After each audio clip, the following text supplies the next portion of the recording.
تيصليو بسبابطهم هادو، تيصليو بسبابطهم اسيدي، واش ما كتشوفش؟ وعرقانين، وفينا هو المسجد، وفينا هي القبله، وفينا هو ديك القمر، شركات القمر يطلعوا بها. راه ما يمكنش واش التساهل هذا كامل؟ اسمح لي، وما كيصليوش الجماعه وهما مجموعين تما. اذا كان هذا الكلام تتقولوا من باب تعظيم شعائر الله فجزاكم الله خيرا، وهذا هو الاولى، بارك الله فيكم. اما كان من باب شي وداديين حاطين على شي رجاوين، راه ما رجاوين ما وداو خليها تخضر، او من باب دوك صحاب السيل الاحمر تيعترضوا على كل حاجه. فانا كنقول لكم بان مجموعه الامور اللي اعترضتوا بها فيها كلام. نبداو حاجه بحاجه بالزربه. اولا، يحسب لهم انهم لم يخرجوا الصلاه عن وقتها عمدا بغير عذر شرعي، لان الله تبارك وتعالى قال ان الصلاه كانت على المؤمنين كتابا موقوتا. فيحسب لهم انهم استجابوا لنداء رب العالمين سبحانه وتعالى في ذاك الوقت الوجيز. الامر الثاني، عدم صلاتهم الصلاه بالجماعه، فلا يعني ان صلاتهم غير صحيحه، بل انهم تركوا خلاف الاولى، وهم آثمون عند الحنابلة، تركوا المستحب عند جمهور العلماء. مزيانه هذه. الامر الثالث، قضيه ديال الصلاه في الاحذيه. النبي عليه الصلاه والسلام قال صلوا في نعالكم، وقد نص الشيخ الباني وغيره من العلماء ان هذا من السنن المهجوره، ان الانسان لا يصلي في نعله.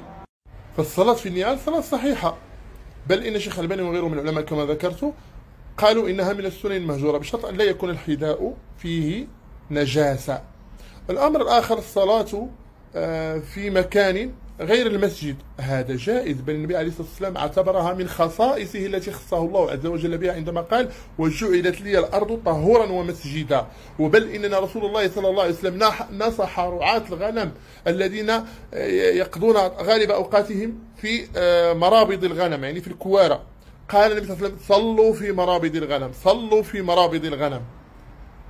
فهذا امر. الامر الاخر وقضيه الصلاه بلباس فيه قمار، هذا الامر تركوا خلاف الاولى كما قلت لكم، والاصل هو ان الانسان يصلي في ثياب جيده، لكن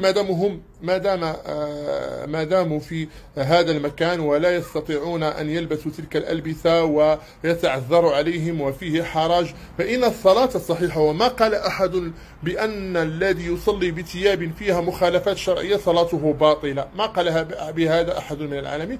فصلاتهم ان شاء الله تبارك وتعالى صحيحه، ويحسب لهم انهم واظبوا على صلاتهم وحرصوا على ادائها في وقتها، فجزاهم الله تبارك وتعالى خيرا. وبمثل هذا فليقتدي الشباب وليقتدي العاملون، مهما كان ظرفك، مهما كنت في اي موقف من المواقف كما ذكرت امس، فلا تترك صلاتك بارك الله فيك، لان صلاتك حياه. ردد معي: الا صلاتي ما اخليها، ماشي ما اصليها. بارك الله فيكم.